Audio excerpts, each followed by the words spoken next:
Welcome back to Conflicts of Interest. This is episode 575. I'm the host of the show, Kyle Anzalone, and today, once again, joined by co-host Will Porter. Will, how's it going? Kyle, thank you for having me on so soon again. Appreciate it. How you doing, man? Well, no, I appreciate you, Will, because on Saturday at antiwar.com, you wrote up a couple of really important stories. We got the Iranian response to the Israeli attack on the Iranian consulate in Damascus. And so a lot of really important things to talk about on today's show. The plan just for conflicts of interest for the next couple of days is this is going to air on Sunday, but will count as the Monday episode of the show. I want to leave it up because I'm not, unless we see another maybe Israeli response, it's not likely I'll have up another show until Tuesday.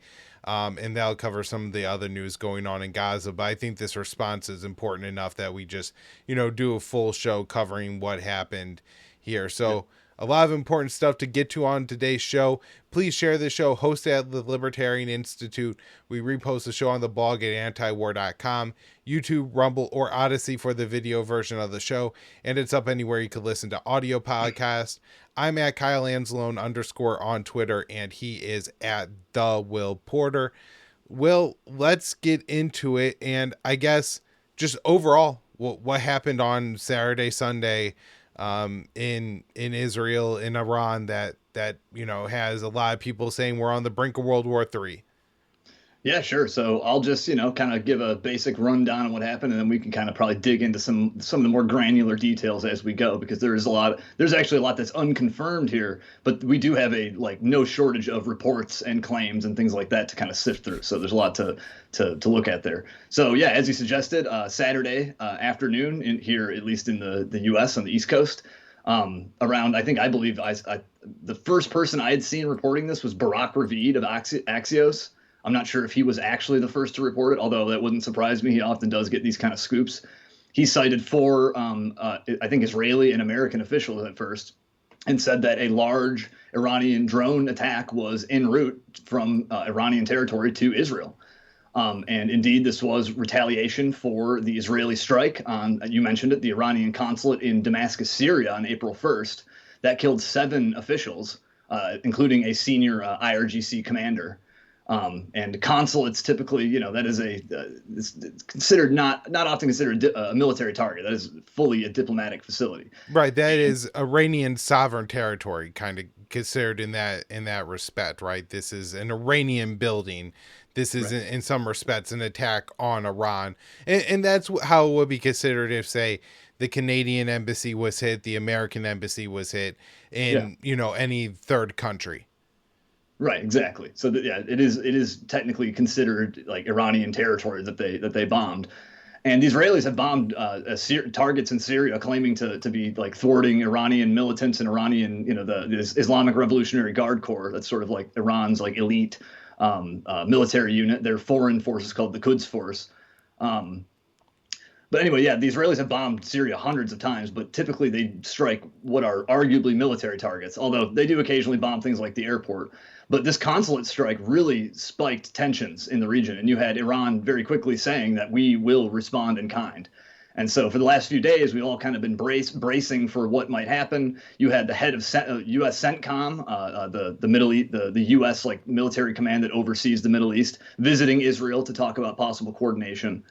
And so on Saturday afternoon, we finally got this attack, and the IRGC did later announce it pretty soon after the initial reports came out. And they had said originally dozens of drones and missiles, but we can maybe talk about the exact number of projectiles in a little while. Right. But yeah, effectively that is the deal. They launched their big retaliatory strike on Saturday afternoon. And I think it's worth it. And I can maybe set this up here a little bit. Will, kind of your remarks there made me think of this, that this is what the Western media was putting out would happen. And we could talk about the details and scale, and maybe like that was unknown, but they were expecting this type of attack on Israel in this time frame, right? So that, Right. that seems to be an interesting part of this story here to me, is that this wasn't a surprise attack, and maybe that has some implications on what Iran was actually trying to accomplish in the attack, and also how the Americans and the Israelis will respond. Let's get into the attack itself. In over the past week or so, maybe even since essentially April 1st, the past 2 weeks, we've had these reports pretty frequently come out saying that, we are seeing drones launched from Tehran, we're seeing missiles launched from Tehran or Iran, and we know the attack is underway. And time and time again, it turns out that the attack isn't actually underway. That's not what's happening. But this attack obviously happens, and so it seems that the drones were in the air for several hours before the actual missiles are hit the targets. And so there are some people posting online thinking that maybe it wasn't actually an attack or something like that. But let's just kind of get into the numbers and the projectiles are the targets here, I guess. Do we know what was hit in Israel at this point? Yeah, well, it seems like just given the sheer number of projectiles that appear to have been launched by the Iranians, they must have had quite a few targets in mind. However, I have had a hard time finding specific information, and perhaps it's out by now, but specific information on exactly what they hit. I'm only aware of one particular target that was actually hit, and that is the Nevatim Air Base in the Negev Desert. And that is one of Israel's largest airfields. It actually houses some of their F-35 fighter jets, which I'm sure this audience is aware is the new supposedly cutting-edge U.S.-made fighter jet. We've covered in the show. It's got a lot of problems, that plane. But this particular airfield the Israelis had was known to house those F-35 fighter jets. And so that had been the only real, like in like local Iranian media, state-run media, which often does sort of act as like a mouthpiece for the IRGC or Iranian officials. In many cases, that was the only target they had actually specifically named, was this Nevatim Air Base. And now the IDF did acknowledge minor damage to a base in the Negev Desert without naming that facility, but I think it had to have been Nevatim. But otherwise, they claimed at least the IDF is claiming like no significant material damage in this whole attack, besides like I think a few injuries they said to random bystanders. Now, if you saw some of like the alert maps on that were circulating online, it appeared there were targets like potentially landing all over Israeli territory. But it's not entirely clear to me what exactly connected and what was hit beyond this allegedly minor damage done to the Nevatim Air Base in the Negev. Right. And I guess it's important to mention here, Will, as well, that whenever you have Israel downing Iranian drones or missiles, that some of the civilians or some of these things that these missiles may hit may not have been the intended targets. And so I think it's going to take several days and maybe even weeks to really sift through all of this and figure out what Iran was actually aiming for versus what got hit. But it does seem, no fatalities, right? You haven't read any reports of any fatalities in Israel from this attack. That's where I'm at, right?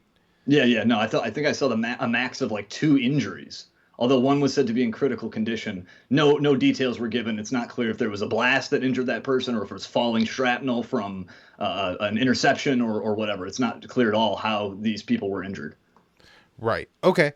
And so I guess let's talk about some of the other details of this attack here.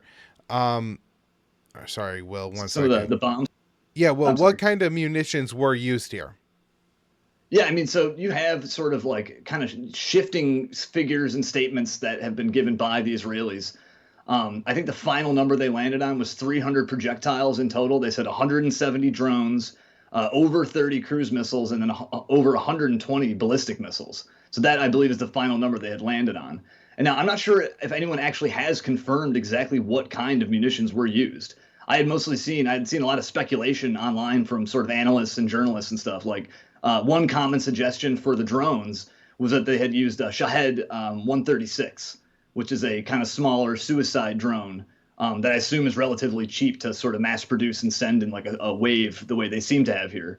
I believe the Russians have actually used a similar model Iranian drone in Ukraine quite a bit. So for the drones, that was the most common suggestion I had seen put forward. Again, the IRGC I don't think has said themselves, and the Israelis have not identified them by name. And then in terms of the missiles, again, like the Israelis said, there were multiple types of missiles fired. As far as I understand, Iran does have a few different options that they could have chosen from for those type of missiles. At one point in my life, I probably could have named, a series of them. But again, I've not seen any confirmation of like what kind were actually used. It sounds like at least two models, though, cruise missiles and ballistic missiles, but there are obviously multiple different kinds of those too. So, for all we know, it could have been a variety of different munitions. And I've seen conflicting reports on if hypersonic missiles were used or not. Yeah. Um, I No. guess, a big question too, and this is the first part of this question, Will, I know you're going to have to give a very vague or general estimate on, which is what percentage or what number of interceptions actually happened. But maybe the first part, maybe where I should take this question first is what countries actually intervened here to intercept these attacks. I think that's one of the really interesting points is the actions taken by the US, UK, and maybe most notably the Jordanians. Yeah, correct. Seemingly, a lot of these Iranian projectiles were shot down before they had ever entered Israeli airspace. I believe the IDF has claimed that 99% of them were intercepted, and a large number of those, like not even in Israel proper.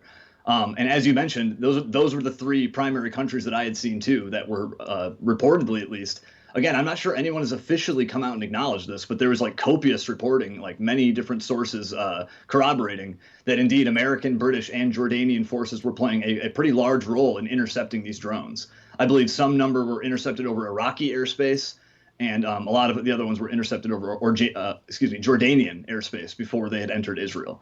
Now, certainly some did enter Israel. You can see footage of interceptions going on. It looked like the Iron Dome was in action. I believe also Israel's Arrow system, which is I believe, a bit more long range than the Iron Dome, is also in action.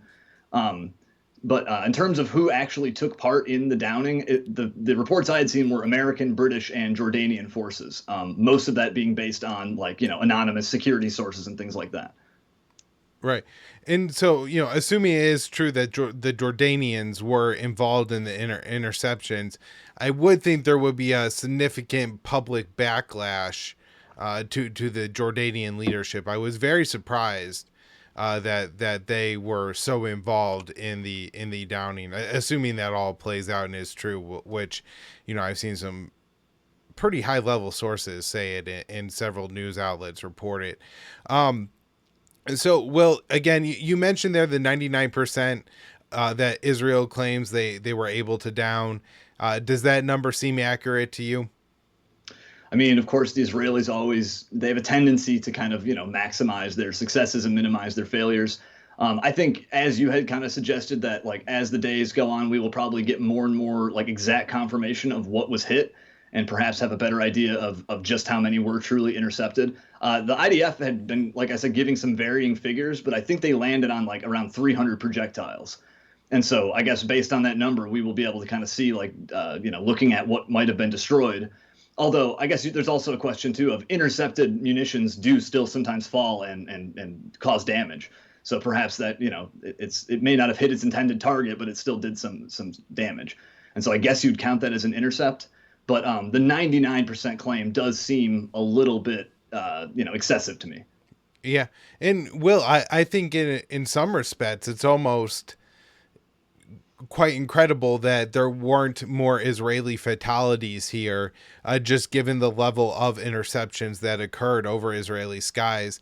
And I did only see video footage of and it's so hard to confirm this because these are just from Israeli citizens who are speaking the language that I don't speak. And, it could be from any time, but it did seem that there's different angles of the shot and stuff like that to suggest it's accurate that, at least some of these did down in civilian areas, although I guess it's quite possible that the Israelis kind of have some calculations on where they would like to intercept the missiles and try to down it over empty territory or something like that. And again, as you said, we saw reports that there were explosions over the skies of Syria, suggesting some of them were down there. We know there were some interceptions in Jordan, in Iraq as well, and so it could be that a lot of these were intercepted before they got to Israel, and and that could help explain it as well.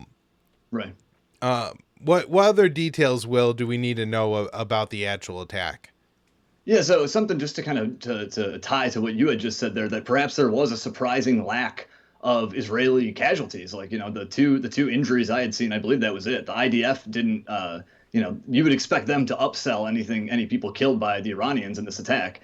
And they, as far as they said, they kind of, the spokesman Hagari had kind of just said a few injuries, like kind of flippantly, not really making it a big deal. And so to me, I think there's a large question here of, and I base this also off my observations of Iran's retaliation of the U.S. assassination of Qasem Soleimani, who led the IRGC's Quds Force. He was assassinated under the Trump administration while he was visiting Iraq. And the Iranians, they did stage a response. There was sort of a similar situation where after they killed Soleimani, we all expected something big to happen. And the Iranian response appeared to be something that was like relatively limited and designed to limit escalation. And it was telegraphed well in advance. Like there were reports that they had told Iraqi officials of this way before it had happened. So basically, the Iraqis tell the Americans, "Hey, move your guys out of the way." And so to me, there is some question. Now, this did seem like a much more serious attack than the Iranian attacks on the U.S. bases in Iraq. But the fact that they had telegraphed this so many hours in advance seems to suggest to me maybe that it was intended to reduce the amount of death and devastation that it would cause. Because the IRGC came out and put out their statement like well before any of these munitions were expected to even arrive in Israel. We had early estimates that some of the drones could take up to 9 hours to reach Israeli airspace. And of course, there were other types of munitions that go faster. I believe the cruise missiles were expected to take 2 hours. And then it was just like 12 minutes or something for the ballistic missiles. I think that was the Times of Israel had a report suggesting something along those lines. And so to me, there is some question as to like exactly what was intended with this attack. Did the Iranians really think they were going to destroy the Negev air base? Was this something that was more of a token response they felt they had to do, sort of akin to the Soleimani assassination? I don't know. I would kick that back to you. What do you think about that? Yeah.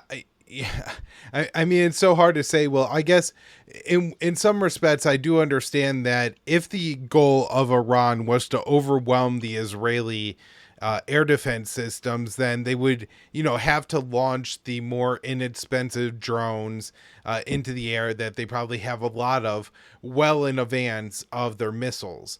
And Right. so that would explain the time lapse. And something similar happened when the U.S. bombed Syria, I believe the last two times under Trump, where you typically had an idea several hours in advance, maybe not 7 or 8 or 9, but 3 or 4 or 5, because they had to launch the refueling planes and then the first wave of fighters and then the second wave. And so, the planes had to refuel a couple times before they all hit their targets. They had to get the submarines and the other things in place. And so, to carry out an attack with hundreds of munitions at the same time takes a lot of logistical preparation. It's not as simple as, we fire everything at once. The Right. flight times for all these systems are very different. And Iran, maybe they do have thousands of ballistic missiles, but ballistic missiles are also very expensive. They're probably in very hidden areas. And so they know that the more they move things around for this attack, the more not only are they going to, foreshadow their attack to the Americans and the Israelis, but also the more that they might expose where their weapons systems are stored, are placed for a potential attack on Israel should this war escalate. So, there's a lot of logistical and intelligence things to factor in here. And, well, I think it's impossible really to break it all down, because I'm sure there's going to be books written on the warfare that was conducted on Saturday night, Sunday morning in Israel, as Yeah. far as all the different systems that were in place to try to intercept all these different drones and other types of munitions fired by Iran. I'm sure there were crazy amounts of jamming and electronic warfare going on both sides, and that probably explains maybe a good portion of the interceptions. I'm sure the Israelis gained some intelligence on Iranian missiles, even if those missiles strike Israeli targets. Collecting the data on how fast they fly, their flight trajectories, and Right. The the parts angle even. and everything. All that is so important Yeah. to being able to successfully down missiles. But the same thing is true on the Iranian side as well. Whenever the Israelis had to fire their Iron Dome systems, I'm sure the Iranians gather intelligence on where all these systems are placed, how many Right. systems are placed around Tel Aviv versus Jerusalem versus the air bases versus the West Bank versus Gaza.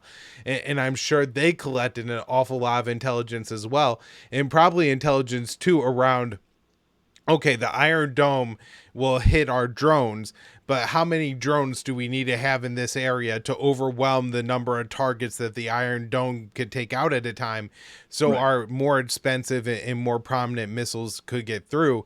And maybe they did fire a couple of advanced missiles to see if they were able to get through and hit their target. So a lot of the details we're not going to know, because both the Tel Aviv and Tehran have incentive to lie and to play their cards very close to their chest.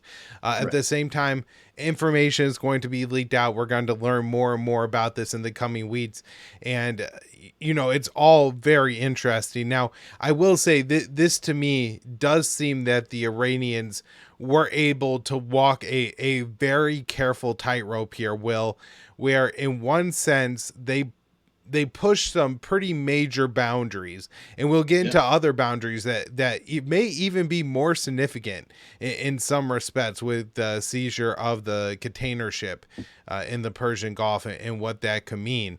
But with this attack, they were able to do damage to military bases inside of Israel without killing people. They were able to probably strike fear in a lot of Israeli citizens by having this many projectiles in the skies above Israel. Yeah. It had to be quite terrifying. I saw some video from the West Bank suggesting that, the Palestinians took this as a real victory. I saw Palestinians from Gaza posting that, because of what Iran was doing, the F-16s, the F-35s, the missiles, the bombs weren't dropping on Gaza last night. And Yeah. so they saw that as a victory as well. Now, my concern here is that the Israelis are going to take this out on the Palestinians. Mads Blumenthal always points out that there's this dynamic where the Israelis feel they have to assert their dominance over the Arabs. And if the Americans aren't going to back an Israeli attack on Israel, then Israel may really just punish the Palestinians to reassert their dominance, and those kind of feelings. So, that's a real possibility, I think, here, that the Palestinians kind of end up paying for all of this. But I do think Tehran was able to maybe pretty successfully walk that tightrope, because, let's get into this next before I go too far down this road. What are the different sides saying post-attack? I saw I think the Iranian UN Twitter account had posted that the attack was over, and now the ball is kind of back in the Israeli court.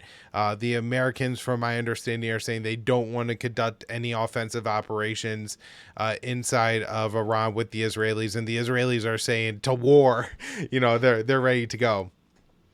Yeah, so there had been, of course, a lot. Like, people can look it up if they want, like the international reactions to the Iranian attack. There's, of course, tons of boilerplate stuff from every world leader, from the UN Secretary General Gutierrez, all basically just saying, we're very worried about this. That stuff I won't bore I you do with too think much. Gutierrez did specifically condemn it in the statement that I saw, Yeah, as well as all the other world leaders. Which I guess that is maybe just worth noting, because some people point out the disparity between, there not being a whole lot. Gutierrez probably did, but certainly from like the U.S. and U.K., there wasn't a condemnation of the attack on the Iranian consulate, and there was a right. condemnation of this.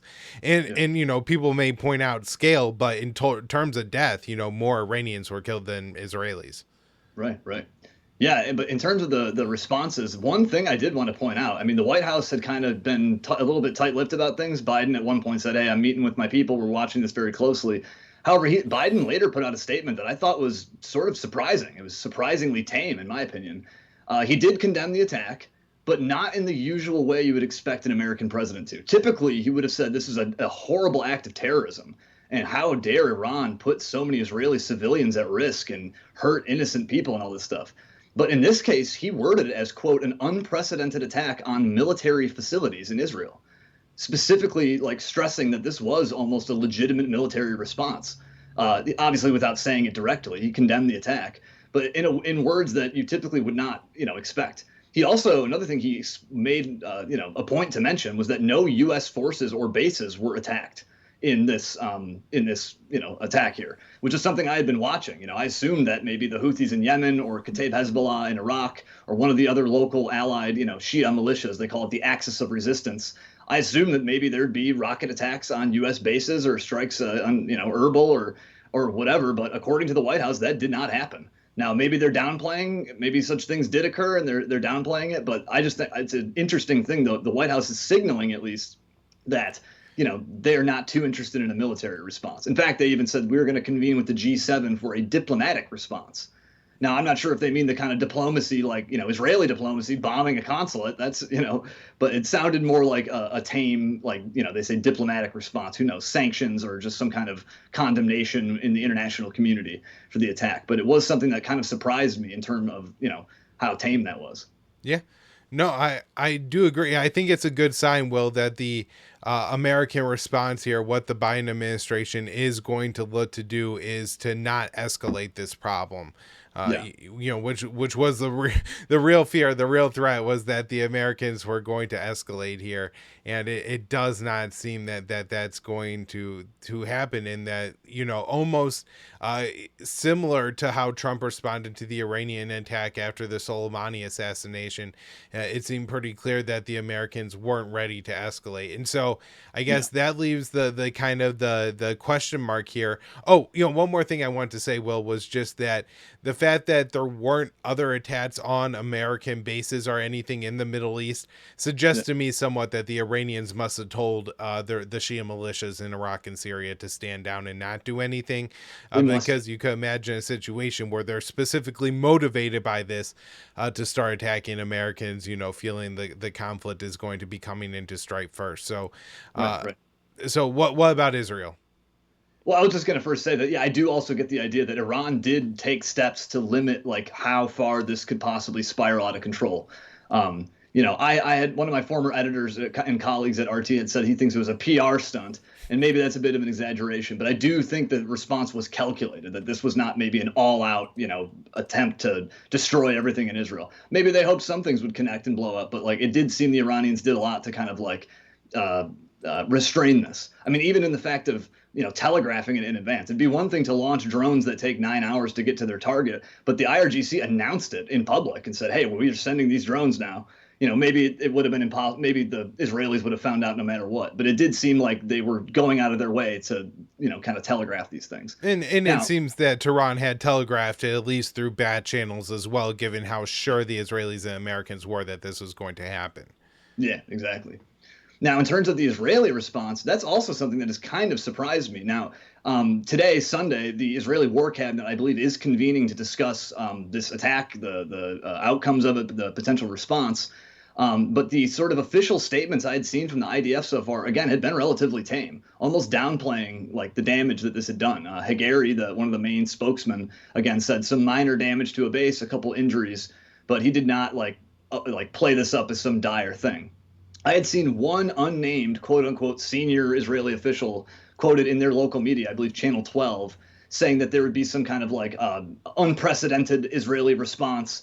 And last night he told Israeli citizens, don't go to bed yet because this thing isn't over and, you're going to want to see this. But who knows what kind of senior official that is. Maybe he's some senior Likud nut job who's saying this kind of stuff. They never really specified who that was. In terms of the official military statements, I have not seen anything that was too bellicose. It seems all pretty. I'm hoping that the Israelis are sort of just going, okay, fair, okay, we bombed your consulate, you did this to us, like fair and square. I'm hoping they're not like, let's nuke Tehran now. Yeah, I guess the only concern here, Will, for me, is it doesn't seem that there's going to be, I guess we'll see in the coming days that there is an Israeli response, right. But it doesn't seem there's going to be an American response, a direct American attack on Tehran because of this. Now, the problem, of course, is the political pressure in America from both sides of the aisle. They are the politicians in the Capitol are bloodthirsty for Iranian blood, and so that to me is fairly terrifying. But I will note one thing in terms of a possible American military response. Now, this is, I believe, the Daily Mail citing like congressional sources, so not Pentagon officials or anything. But Daily Mail says that they're dispatching a amphibious assault ship and some support ships with carrying 2,500 Marines.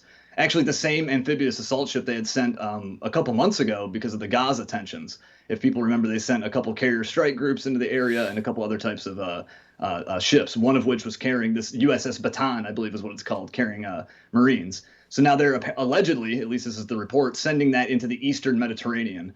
But I would not, be too alarmist about that. The U.S. does those kind of shows of force as a matter of course, and typically it does not mean, kinetic action or deployments of Marines or anything. Right. Okay. So I think that's pretty much all we have on the attack for now, right, Will? Yeah, yeah. I Do you have basically any other analysis you want to add? I feel like I kind of said what I wanted to say about, what I think this was and the potential for it to flare out. Now, I guess there is one other thing I have on my list, and I didn't talk to you about this before. So if you don't have anything to say, don't feel bad. But I did want to ask you if you thought how this would impact the war in Gaza versus in Hezbollah as well. In one sense, it seemed like it could have been an opportunity to really quell tensions in general. But it seems that Iran was pretty clear that this is only about them versus Israel and doesn't really have anything to do with the war in Gaza. Right, right. It's not like they're the Houthis saying, "Hey, we're going to keep doing this unless you stop doing what you're doing to the Palestinians."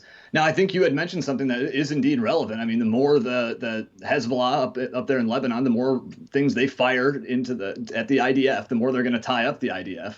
And that kind of, I think, has been Hezbollah's role throughout the Gaza war is to not launch full scale operations, but to just kind of tie up enough IDF troops that, it kind of impacts their ability to fight in Gaza. And now this Iranian thing, perhaps fear of a future Iranian attack could place some limitations on the Gaza operations. But I'm afraid, like you and Max Blumenthal are saying, that no, the Israelis are going to take this out on the Palestinians because they don't have air defenses or aircraft or drones or, well, maybe they have a couple drones, but, paragliders and things like that. That's the kind of military that they're fighting against. So, yeah, it does seem that I do worry that indeed they will take this out on the helpless Gazans. All right, well, so you wrote up another, maybe even more important story in some respects yesterday. Iran seizes Israeli-linked ship in Persian Gulf. And so this is probably also a prong of the Iranian response to what Israel is doing, whether they say so or not. So what's going on here? What was seized? And then we'll get into the significance of it after.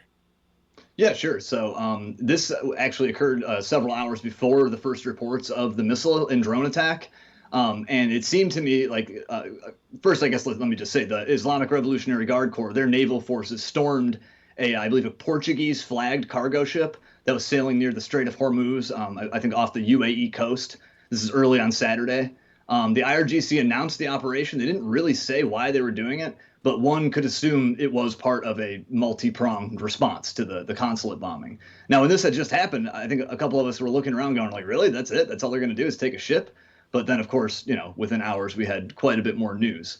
But it turns out this cargo ship, and gee, I wish I could remember the name. The Ares, I believe, is the name of the vessel. It's MSC Ares. MSC, yeah, correct. MSC Ares, and that's for the MSC is the one of the operators of the ship. And if people are aware of like how like international shipping works, typically you'll have like an operator flag, and then there can also be owner. It's like there's many different layers of ownership and operation with these kind of commercial operations. So with this cargo ship in particular, purportedly it is partially owned by the company owned by an Israeli billionaire named Eyal Ofer. And so that is presumably the connection and why they seized this ship. The Iranians didn't really say why they did this, but it would not really be the first move of its kind in the region in the last couple months. The Houthis of Yemen, who, again, this audience I'm sure is quite familiar with, they have seized quite a few vessels in the Red Sea. Specifically, they've connected that to the war in Gaza, saying we will shut down shipping in this area until the Israelis stop, murdering Palestinians. But the Houthis have also seized ships that have like these kind of links to Israeli billionaires and Israeli companies. Sometimes even when you can't, when it doesn't seem so like right on the face of it, you go, wait, it's a Portuguese flag ship. What does that have to do with Israel? But you look a few layers deeper, and it turns out a company's owned by a company, owned by a company, owned by some Israeli billionaire. So that, presumably was the link. Now, I don't believe the Iranian officials have given much, explanation of this. There was a crew of 25 on board this vessel, an international crew. There were Russians and Estonians and all kinds of different people on there. And the last I had seen, they were still under, in Iranian custody along with this vessel. I don't know what they plan to do with it. I actually don't even know what kind of cargo it was carrying. We've seen the Iranians seize like tankers, and also the other way around, like the West seizing Iranian tankers or tankers carrying Iranian fuel. But so it's not entirely clear why like they seized the vessel. I don't get the sense that it was because of what was on board, but rather more of this link to this Israeli billionaire Eyal Ofer. People can it's Eyalofer if they want to look into that guy and his dealings and do a little research into that. Yeah. So, if these kind of attacks continue, or, Israel is limited in what they could do economically as far as shipping in the Persian Gulf, that would certainly have a pretty major impact for Israel, especially with them also limited in the shipping through the Red Sea. So, maybe these kinds of pressures can force Israel's hand on the Gaza policy and force them to stop the slaughter, although I'm not particularly optimistic. Will, anything else to add before we wrap up here? Yeah, I would just say that I think this case of, the not only the Houthis doing things in the Red Sea, the Iranians seizing ships near the Strait of Hormuz, through which like a large percentage of the world's energy resources move commercially. I think this is just like a very good show or a very good example of like sort of asymmetric power in geopolitics, the geo part specifically. The Houthis might not have the strongest military, but boy, if they shut down a major shipping lane, they seem to have quite a bit of power and influence in this world. The Iranians obviously are quite a regional power, but their ability to, lock down the Strait of Hormuz anytime they want, maybe that's what this was, a sort of a reminder, like, hey, buddy, this is the Persian Gulf, not the Arabian Gulf, as some like to call it, and that perhaps that was more of a show of force. Right. All right, Will. Well, thank you for coming back on the show 2 in a row now. Hell yeah. We will have some other guests up this week, and I might have to do a solo show. But we definitely will have a lot of content for you all at Conflicts of Interest this week, just because it seems like we're going to have a lot of developments and a lot going on. Will, again, thank you so much. Follow him at The Will Porter, and we'll be back with more.